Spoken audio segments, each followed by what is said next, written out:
Hello viewers, welcome to MH education lab. তো আজকে তোমাদের সাথে জেনারেল সায়েন্সের উপরে যে 1000 এমসিকিউ যে সিরিজটি চলছিল তার আমি আজকে সেট 4 নিয়ে তোমার সাথে আলোচনা করব। এখানে 25টা মোস্ট ইম্পর্টেন্ট কোয়েশ্চেন আছে সায়েন্সের উপরে, যেগুলো এক্সাম পয়েন্ট অফ ভিউ থেকে খুবই ইম্পর্টেন্ট। প্রত্যেকটা কোয়েশ্চেন তোমরা ভালো করে মনে রাখার চেষ্টা করবে এবং যদি পারো এগুলোকে একটু খাতায় নোট ডাউন করে রাখতে পারো। ক্লিয়ার? ডব্লিউবিসিএস প্রিলিমস প্লাস মেন্সের জন্য কিন্তু খুবই হেল্পফুল হবে। তোমরা কিন্তু অবশ্যই ভিডিওটা প্রথম থেকে শেষ অবধি দেখার চেষ্টা করবে। তাহলে চলো আজকের ক্লাসটি শুরু করা যাক। ফার্স্ট কোশ্চেন এখানে কি আছে, সুগার কেন is a type of dash. Sugar কেন, যেটা আখ আমরা বলি, আখ গাছ এক ধরনের কি? সঠিক উত্তরে যাবে অপশন ডি, সেটা হচ্ছে গ্রাস। তো সুগার কেন হচ্ছে একটা গ্রাস, ঠিক আছে? তো সঠিক উত্তরে যাবে অপশন ডি, গ্রাস। তবে দেখে নিয়ে ব্যাপারে, সুগার কেন স্যাকারাম অফিসিনারাম is a perennial grass of family Poaceae, primarily cultivated for its juice from which sugar is processed. Most of the world's sugarcane is grown in subtropical and tropical areas. Sugarcane is a perennial tropical grass with tall short joints system from which sugar is extracted. তো সুগারকেনের যে scientific নাম হচ্ছে স্যাকারাম অফিসিনারাম। এটা হচ্ছে একটা perennial গ্রাস, আর এটা কোন family থেকে বিলং করে? সেটা হচ্ছে পোয়েসে ফ্যামিলি থেকে এটি বিলং করে। এই ধরনের যে গ্রাস বা সুগারকেন কোন জায়গায় এটা কাল্টিভেট করা, সেটা হচ্ছে ট্রপিক্যাল এবং সাব ট্রপিক্যাল রিজন এটি গ্রো করা হয়। আর সুগারকেন দিয়ে কি করা হয়? এক্সট্রাক্ট করা হয় সুগারকেন জুসটাও, এখান থেকে কি করা হয়? তোমার সুগার তৈরি করা হয়। ক্লিয়ার? বুঝা গেছে? তো সুগারকেন হচ্ছে কি একটা এক ধরনের গ্রাস। নেক্সট কোশ্চেন এখানে কি আছে, mineral constituent of chlorophyll is. ক্লোরোফিলের মধ্যে কোন মিনারেলটি পাওয়া যায়? সঠিক উত্তরে যাবে অপশন বি, সেটা হচ্ছে ম্যাগনেসিয়াম। একটু দেখে নিয়ে ব্যাপারে, chlorophyll is the molecule that absorb sunlight and use its energy to synthesise carbohydrates from carbon dioxide and water. তো ক্লোরোফিলের যে মলিকিউলসগুলো হয় সেই মলিকিউলসগুলো কি অ্যাবজর্ব করে? সানলাইট অ্যাবজর্ব করে দিয়ে এনার্জির সাহায্যে সিনথেসাইজ করে কার্বোহাইড্রেটস। কোথার থেকে সিনথেসাইজ করে? ওয়াটার এবং কার্বন ডাই অক্সাইড থেকে যে কার্বোহাইড্রেটস পায় সেটা কিন্তু সিনথেসাইজ করে with the help of Sunlight and energy. এটা কাজ হচ্ছে ক্লোরোফিলের। This process is known as photosynthesis. আমরা সবাই জানি এই প্রসেসটাকে বলা কি? Photosynthesis. And it is the basic of sustaining the life process of all plant. Since animals and human obtain their food supply by eating plants, photosynthesis can be said to be the source of our life also. Chlorophyll is the molecule that traps this most exclusive of all power and is called photoreceptor. It is found in the chloroplast of green plants and is what makes green plants green. তো generally photosynthesis যেটা হচ্ছে কি, photosynthesis থেকে কি supply হয়? Oxygen supply হয়। আর সেই অক্সিজেনটা কি করি? প্রত্যেকটা লিভিং অর্গানিজম সেটাকে কনজিউম করে লাইফ সাস্টেন করার জন্য। আর ক্লোরোফিল কোথায় থাকে? ক্লোরোফিল হচ্ছে এক ধরনের ফটো রিসেপ্টর, আর এটা থাকে হচ্ছে ক্লোরোপ্লাস্ট, গ্রিন প্ল্যান্টের ক্লোরোপ্লাস্টের মধ্যে থাকে। আর যে সবুজ কালার, প্ল্যান্টের যে লিভসগুলো সবুজ কালার হয়, সেটা কি কারণে হয়? সেটা হচ্ছে তোমার ক্লোরোফিল থাকার কারণে এটি কিন্তু তোমার গ্রিন কালার দেখায়। ক্লিয়ার? বুঝা গেল? চলো নেক্সট কোশ্চেন আর কি আছে, which of the part of tongue bears cell for sour taste? টাঙের কোন অংশতে টক টেস্ট আমরা পাই? টক যে টেস্ট হয়, ঠিক আছে, যে টক জাতীয় টেস্টটি টাঙের কোন অংশ থেকে আমরা এটি পাই? সঠিক উত্তরে যাবে অপশন সি, সেটা হচ্ছে সাইডস। ঠিক আছে, জিভের সাইড থেকে কিন্তু আমরা ওখানে কি থাকে? সাওয়ার টেস্টের বার্ডসগুলো থাকে, সেখান থেকে আমরা কি করি? সেখান থেকে কি হয়? সাওয়ার টেস্ট আমরা ফিল করতে পারি। ক্লিয়ার? তো দেখে ব্যাপারে, taste buds probably play the most important part in helping us to enjoy many flavor of food. Our taste buds can recognize 4 basic kinds of taste: sweet, salty, sour and bitter. The salty or sweet taste buds are located near the front of our tongue.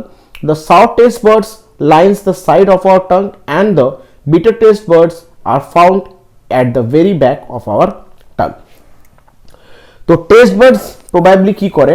আমাদের যে খাবারটা যেটা খাই সেই খাবারটার টেস্টটাকে enjoy করার জন্য কিন্তু টেস্ট বাডসগুলো খুবই ইম্পর্টেন্ট রোল প্লে করে। আমাদের যে টেস্ট বাডসগুলো থাকে 4টি ধরনের, কিন্তু তারা টেস্টকে তারা রেকগনাইজ করতে পারে। কি কি? সেটা হচ্ছে সুইট মানে মিষ্টি, সল্টি মানে নোনা, সাওর মানে টক এবং বিটার মানে কষা। তো সুইট অথবা সল্টি যে টেস্ট বার্ডসগুলো থাকে সেগুলো কোথায় থাকে, সামনের দিকে থাকে, in front of the tongue.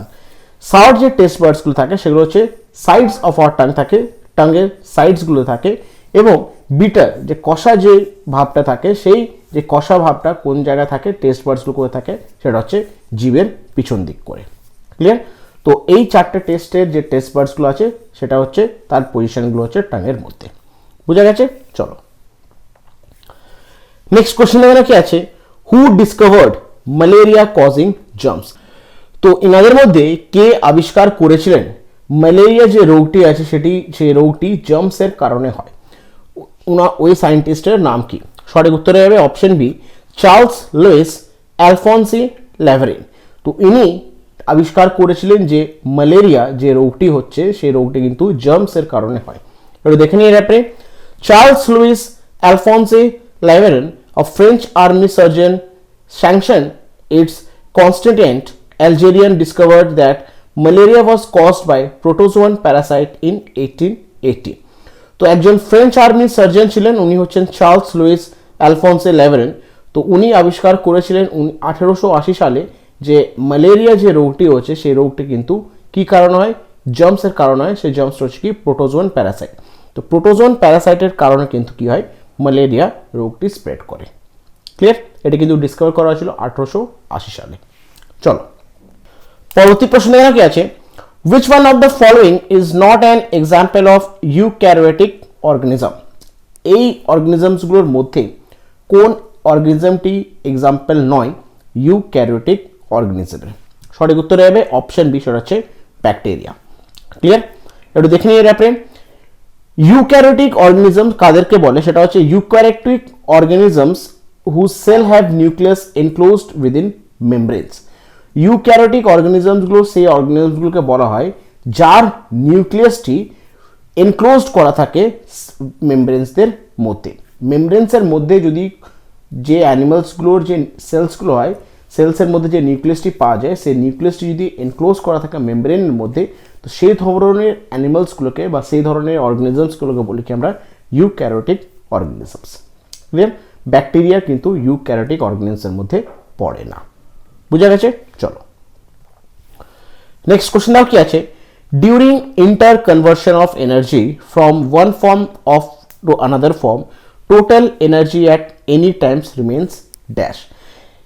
Conservation of এনার্জির যে থিওরেমটি সেটা হয়, এনার্জি ইজ নাইদার ক্রিয়েটেড নর it is destroy, it just transfer from one form of energy to another form of energy.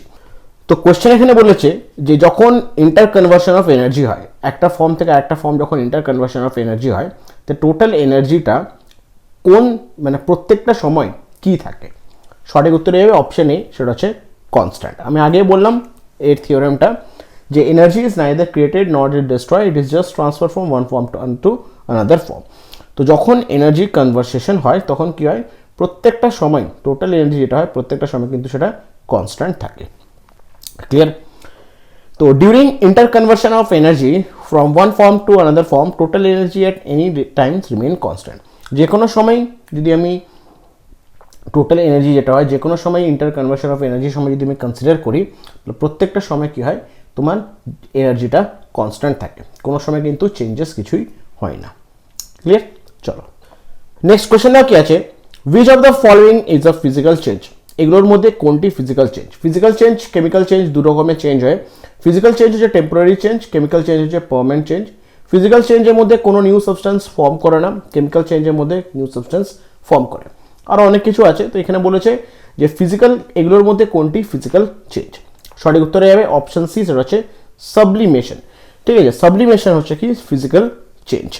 ওটা দেখে নিয়ে আপনি, sublimation is a type of phase transition or change in state of matter just like melting, freezing and evaporation। তো sublimation হচ্ছে কি একটা phase transition, ঠিক আছে, একটা ফেজ চেঞ্জ হয়, এটা just change in state of matter. ঠিক আছে, যেমন ফ্রিজিং, মেল্টিং, এভাপোরেশন এগুলো হচ্ছে একটা কি change in state of matter, সেমনি সাবলিমেশন কি হচ্ছে একটা ফিজিক্যাল চেঞ্জের মধ্যে পড়ে। আর এটা হচ্ছে কি একটা জাস্ট সিম্পল স্টেট চেঞ্জকে বলা হয় সাবলিমেশন। ক্লিয়ার? বুঝা গেল? সাবলিমেশন অ্যাকচুয়ালি তোমাদেরকে যদি বলি, যখন সলিড ডাইরেক্ট টার্ন করে ইন ভেপার। যদি মনে করো আমি যদি ন্যাপথলিন বল নিই, বা যদি মনে করো আমি যদি ক্যাম্ফার নিই, কর্পূর যেটাকে বলি, তো এই কর্পূর বা তোমার ন্যাপথলিন বল, এগুলো কি হয়, সলিড ফর্মে থাকে, এগুলো ডাইরেক্টলি কি হয় তোমার গ্যাস ফর্মে চেঞ্জ হয়ে যায়, তাহলে এটাকে বলা কি সাবলিমেশন। ক্লিয়ার, বুঝা গেছে? চলো নেক্সট কোশ্চেন এখানে কি আছে, সিভিডস আর ইম্পর্টেন্ট সোর্স অফ ড্যাশ। সিভিডস কিসের ইম্পর্টেন্ট সোর্স, মানে কোন সিভিডস এর মধ্যে কোন মিনারেলস থাকে, মানে কোন মিনারেলসটি হচ্ছে ইম্পর্টেন্ট সোর্স সিভিডস এর। কারেক্ট অ্যান্সার হবে অপশন ডি, সেটা হচ্ছে আয়োডিন। এটা দেখে নিই আপনি, সিভিড is a source of iodine necessary for thyroid function to prevent goiter. However, an excess of iodine is suspected in a heightened cancer risk in Japanese who consume a lot of plant and even bigger risks in post-menopausal for women. তো সিভিডের যে main source, কোন ধরনের মিনারেলসটি পাওয়া যায় সিভিডসের মধ্যে, সেটা হচ্ছে iodine. আর এই আয়োডিন আমরা সবাই জানি আয়োডিনটা কি হয়, প্রিভেন্ট করে গয়টার থেকে। গয়টার হচ্ছে একটা গলায় রোগ হয়, থাইরয়েড যখন থাইরয়েড যে গ্ল্যান্ডটি থাকে যখন ফুলে যায় সেখান থেকে কি হয় গয়টার হয়। তাহলে এই গয়টার যে রোগটিকে প্রিভেন্ট করার জন্য কী হয় আয়োডিন কনজিউম করতে হয়। যদি মনে করো কেউ যদি এক্সেস যদি মনে করো আয়োডিন কনজিউম করে, ঠিক আছে, তাহলে কি হয় সেটা সেটা একটা রিস্ক থাকে, ক্যান্সারের রিস্ক থাকে, এবং উমেনদের ক্ষেত্রে কী হয় মেনোপজলের কিন্তু একটা মানে পোস্ট মেনোপজলের কিন্তু একটা রিস্ক থেকে যায়। ঠিক আছে, তো এক্সেস আয়োডিন কনজিউম করাটা কিন্তু ঠিক না। বুঝা গেছে? চলো পরবর্তী প্রশ্ন এখানে কি আছে, which gas is used to manufacture vanaspati from vegetable oil. Vanaspati যে ঘি হয় সেই বনস্পতিকে ম্যানুফ্যাকচার করার জন্য, ভেজিটেবল অয়েল থেকে বনস্পতিকে ম্যানুফ্যাকচার করার জন্য কোন গ্যাসটি ইউজ করা হয়? কারেক্ট অ্যান্সার হয়ে যাবে অপশন ডি, সেটা হচ্ছে হাইড্রোজেন। এটা দেখে নিয়ে আপনি, hydrogenation to treat with hydrogen. Hydrogenation মানে হচ্ছে কি হাইড্রোজেনের সাথে কিছু জিনিসকে ট্রিট করা, is a chemical reaction between molecular hydrogen and another compound of element usually in the presence of catalyst. তো হাইড্রোজেনেশন হচ্ছে কি ট্রিটমেন্ট উইথ হাইড্রোজেন, এটা হচ্ছে একটা কেমিক্যাল রিয়াকশন কার সাথে, বিটুইন মলিকুলার হাইড্রোজেন H2 এবং অন্য আনার কম্পাউন্ডের সাথে বা অন্য কোনো এলিমেন্টের সাথে যদি ইন প্রেজেন্স অফ ক্যাটালিস্ট যদি হয়, ঠিক আছে, তাহলে সেখানে যে রিয়াকশনটি হচ্ছে সেটাকে বলা কি হাইড্রোজেনেশন। বুঝা গেল? The process is commonly employed to reduce or saturate organic compound. The largest scale application of hydrogenation is for processing of vegetable oil. তো হাইড্রোজেনেশন যে প্রসেসটা এটা ইউজ করা হয় কি reduce or saturate organic compound. আর লার্জেস্ট ইউজ অফ হাইড্রোজেনেশন যে প্রসেসটি সেটা কোথায়, ভেজিটেবল অয়েলসকে এক্সট্র্যাক্ট করার জন্য। Typically vegetable oils are derived from polyunsaturated fatty acid. Their partial hydrogenation reduce most but not all of all these carbon double bonds. Hydrogenation converts liquid vegetable oils into solid or semi-solid fats such as those present in margarine. তো যে vegetable অয়েলসের ব্যাপারটা আমি তোমাদেরকে বলছিলাম, তো vegetable oils কি হচ্ছে, এটা কোথা থেকে ডিরাইভ করা হয়, সেটা হচ্ছে পলি আনস্যাচুরেটেড ফ্যাটি অ্যাসিড থেকে এটি ডিরাইভ করা হয়। ক্লিয়ার? পার্শিয়াল হাইড্রোজেনেশন করা হয় ফার্স্টে, সেখানে কিন্তু কি হয় যে সমস্ত তোমার কার্বন ডাবল বন্ডসগুলো থাকে সেগুলো কিন্তু পার্শিয়ালি এটাকে রিডিউস করা হয়, প্রত্যেক পুরোটা হয় না, পার্শিয়ালি রিডিউস হয়। আর হাইড্রোজেনেশন কি কনভার্ট করে, hydrogenation converts liquid vegetable oils, liquid যে ভেজিটেবল অয়েলসটা থাকে সেই লিকুইড ভেজিটেবল অয়েলসটাকে কনভার্ট করে কিসে, সলিড অথবা সেমি সলিড ফ্যাটস এটি কনভার্ট করে হাইড্রোজেনেশনে। ক্লিয়ার? তো ম্যাক্সিমাম যে হাইড্রোজেনেশন ইউজ করা হয়, বা আমরা যদি বলতে পারি যে বনস্পতি ভেজিটেবল অয়েলস থেকে যে বনস্পতি যে জিনিসটা ঘি এক ধরনের, ঠিক আছে, সেটাকে এক্সট্র্যাক্ট করায় থ্রু হেল্প অফ হাইড্রোজেন। আর এই হাইড্রোজেনের প্রসেসটা হচ্ছে কি হাইড্রোজেনেশন থ্রুতে এটি এক্সট্র্যাক্ট করা হয়। ক্লিয়ার? চলো নেক্সট কোশ্চেন দেখো কি আছে, the pH of neutral solution is. নিউট্রাল সলিউশনের পিএইচ কত? ফার্স্টে তোমাদেরকে বলি পিএইচ স্কেলের রেঞ্জটা। পিএইচ স্কেল শুরু হয় 0 থেকে কত দূর যায় 14 অবধি, মাঝে কি থাকে তোমার 7। ক্লিয়ার? এটা হচ্ছে স্কেলটা, এটা হচ্ছে নিউট্রাল। ঠিক আছে, যত এদিকে যাবে তত কি হবে অ্যালকালাইন হবে, আর যত তোমার এদিকে আসবে তত কি হবে অ্যাসিডিক হবে। ঠিক আছে, তো 0 হচ্ছে মোস্ট অ্যাসিডিক আর 14 হচ্ছে মোস্ট অ্যালকালাইন। ক্লিয়ার? যত তোমার মানে রিডিউস হবে 7 থেকে যত নিচের দিকে যাবে তত অ্যাসিডিক হবে, 7 থেকে যত উপর দিকে যাবে তত কী হবে তোমার অ্যালকালাইন বা বেসিক হবে। তাহলে 7 যদি হয় 7টাকে বলি আমরা কি নিউট্রাল। তো অপশন কি? Option B. দেখে নিয়ে পরে the pH of neutral solution is 7, value less than 7 on pH scale represent an acidic solution, as the pH value increases from 7 to 14 in solution turn more basic by alkaline. Clear? বুঝা গেছে? চলো next question কি আছে, the nucleus of an atom consists of dash. অ্যাটমের যে nucleus হয় সেই নিউক্লিয়াসের মধ্যে কি কি থাকে? তিনটে সাব অ্যাটমিক পার্টিকলস হয়, একটা হচ্ছে প্রোটন, একটা হচ্ছে নিউট্রন আর একটা হচ্ছে ইলেকট্রন। প্রোটনের চার্জ পজিটিভ, নিউট্রনের চার্জ নিউট্রাল থাকে, ইলেকট্রনের চার্জ মাইনাস থাকে। তাহলে নিউক্লিয়াসের মধ্যে কোশ্চেনটা জিজ্ঞেস করছে নিউক্লিয়াসের মধ্যে কি থাকে। নিউক্লিয়াস যদি মনে করো এটা যদি থাকে তাহলে নিউক্লিয়াসের মধ্যে কি থাকে তোমার থাকে হচ্ছে পজিটিভ চার্জ মানে প্রোটনস থাকে আর নিউট্রনস থাকে। ইলেকট্রনসগুলো কি হয় নিউক্লিয়াসের চারপাশে এগুলো রিভলভ করে, ক্লিয়ার, ইন আ অরবিট, অরবিটের চারপাশে রিভলভ করে ইলেকট্রন। তাহলে নিউক্লিয়াসের মধ্যে কি কি থাকে তোমার থাকে হচ্ছে অপশন সি প্রোটন এবং নিউট্রনস। ক্লিয়ার? এটা দেখে নিয়ে যাবে the atomic nucleus consist of nucleus protons and neutrons. Protons and neutrons are made up of quarks and held together with strong force generated by gluon energy exchange between quarks. তো protons এবং নিউট্রনস কি দিয়ে তৈরি হয়? কোয়াক্স দিয়ে তৈরি হয়, আর এরা একসাথে থাকে, একটা স্ট্রং ফোর্স জেনারেট হয় কোয়াক্সের মধ্যে, সেটাকে বলা হয় গ্লুয়ন এক্সচেঞ্জ। তো এই গ্লুয়ন এক্সচেঞ্জ হচ্ছে কি একটা স্ট্রং ফোর্স যেটি কোয়াক্সের মধ্যে একটা জেনারেট হয় আর এই প্রোটন এবং নিউট্রনকে স্টিক করে রাখতে সাহায্য করে। ক্লিয়ার? চলো নেক্সট কোশ্চেন আর কি আছে, ডিটারজেন্ট আর ড্যাশ। ডিটারজেন্ট যেগুলো আমরা ডেলি লাইফে ইউজ করি, সোপ, পাউডার, তো সেই জিনিসটি কি? সঠিক উত্তর হবে option B sodium salts of sulphonic acid. দেখে নিয়ে এটা পরে a detergent is a substance or mixture containing soap or surfactant, any organic substance or mixture intended for washing and cleaning properties.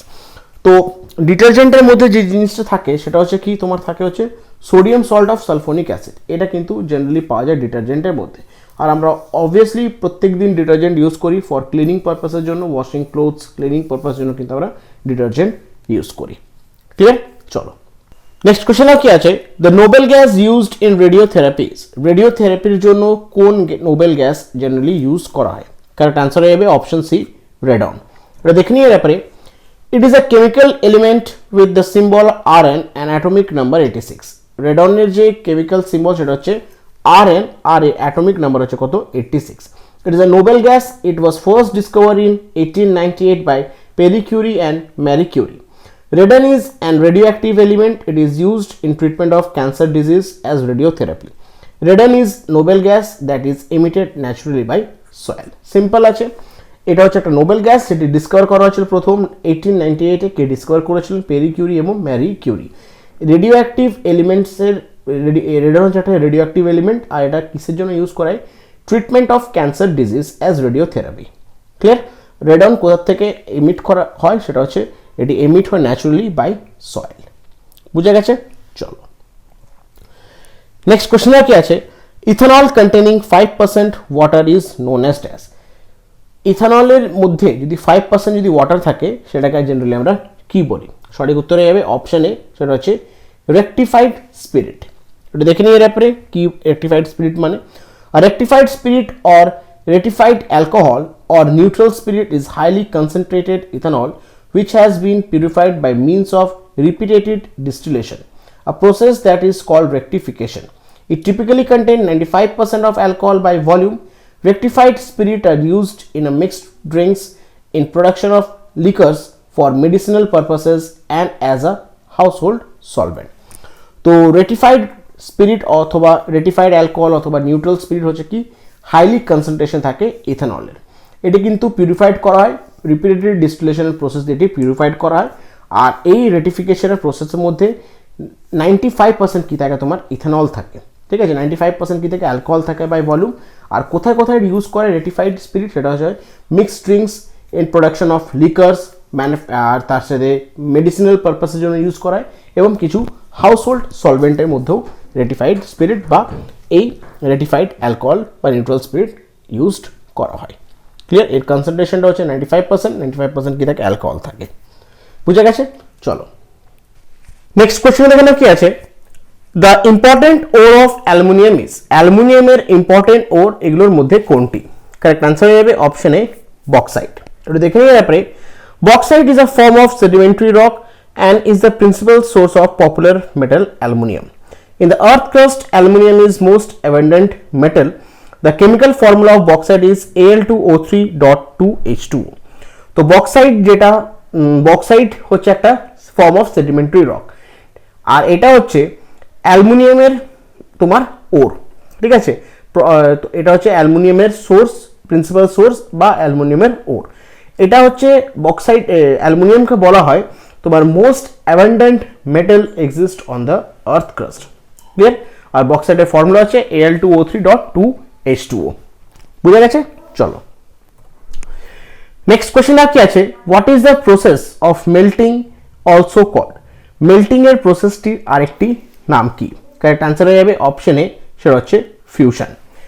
দেখে নিয়ে ব্যাপারে, melting or fusion is a physical process that result in phase transition of a substance from solid to liquid. তো melting হচ্ছে কি, solid থেকে লিকুইডকে বলা হয় melting, আর এটা আরেকটি নাম হচ্ছে কি ফিউশন।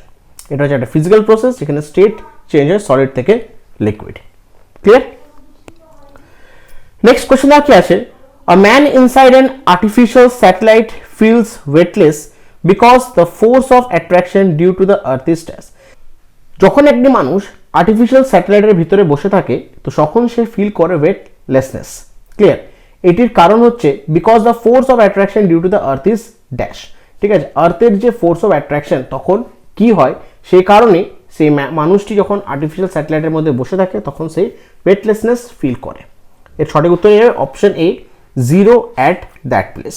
তো দেখে নিই তারপরে, earth attract all body towards its centre. The acceleration produced is the body due to the attraction force of the earth is called acceleration due to the gravity. তাহলে আর্থ কি করে, প্রত্যেকটা বডিজকে সেন্টারে দিতে অ্যাট্রাক্ট করে, আর the acceleration produce in the body due to attraction of the earth on is called acceleration due to gravity. আর যখন আর্থ কি করে, প্রত্যেকটা বডিজে কি হয়, সেন্টারের দিকে অ্যাট্রাক্ট করে, আর সেই সেন্টারের দিকে অ্যাট্রাক্ট করার সময় যে অ্যাক্সিলারেশনটা প্রডিউস হয় সেটাকে বলা হয় acceleration due to gravity. Astronaut in a satellite experience weightlessness because two forces act on him, gravitational pull and centrifugal force which cancel out each other and resultant force acting on him is zero. তাহলে যখন একটি astronaut artificial স্যাটেলাইটের মধ্যে বসে থাকে তখন সে দুটো ফোর্সকে experience করে। মাথায় রাখবে, একটা হচ্ছে গ্র্যাভিটেশনাল পুল আর একটা হচ্ছে সেন্ট্রিফিউগাল ফোর্স। দুটো ফোর্স কি করে, ইচ আদারকে ক্যান্সেল করে দেয়, দিয়ে রেজাল্টেন্ট যে ফোর্সটা হয় সেটা হচ্ছে কি জিরো। আর এই কারণেই কিন্তু সেই মানুষটি কিন্তু নিজেকে ফিল করে ওয়েটলেসনেস। ক্লিয়ার? বুঝতে পেরেছো? চলো নেক্সট কোশ্চেন আর কি আছে, shock absorbers are usually made of steel as ইট।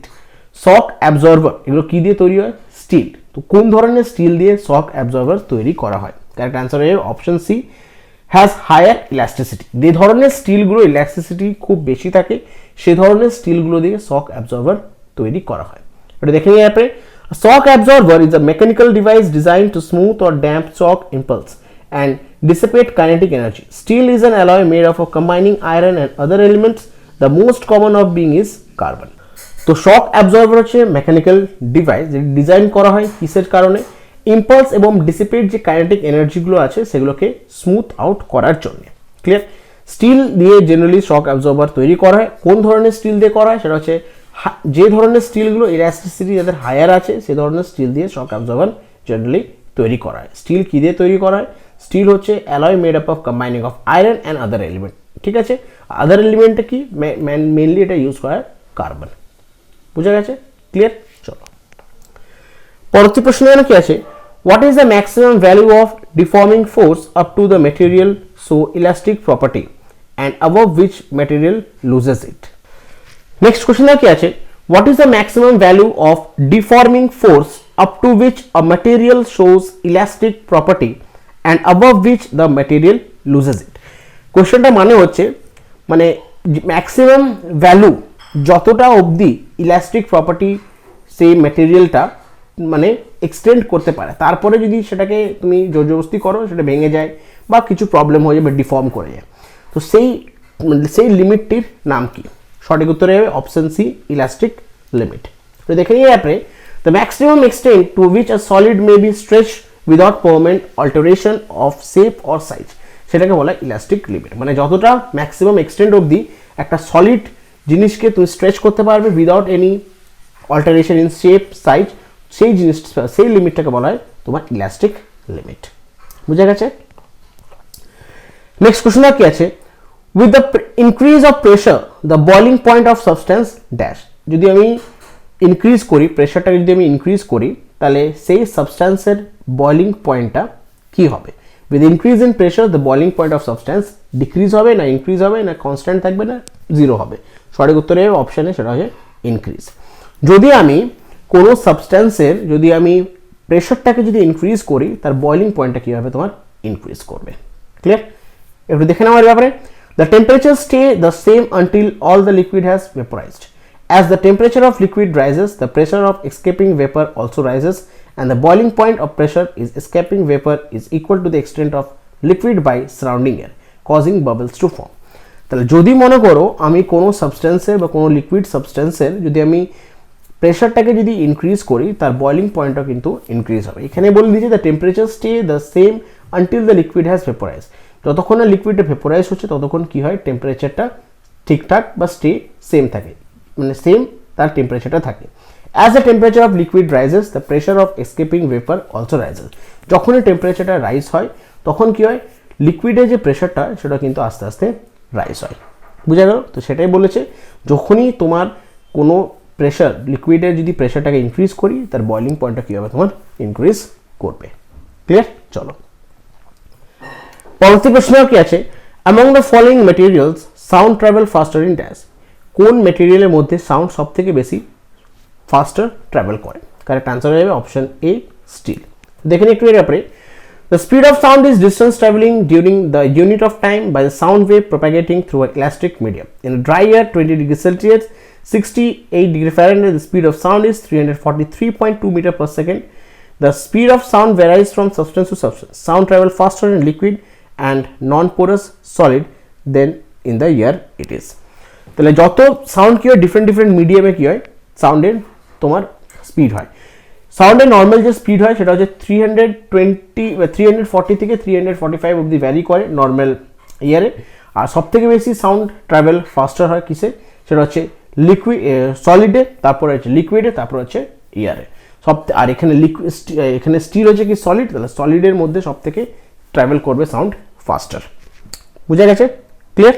চলো নেক্সট কোশ্চেন কি আছে, velocity of sound is minimum in dash.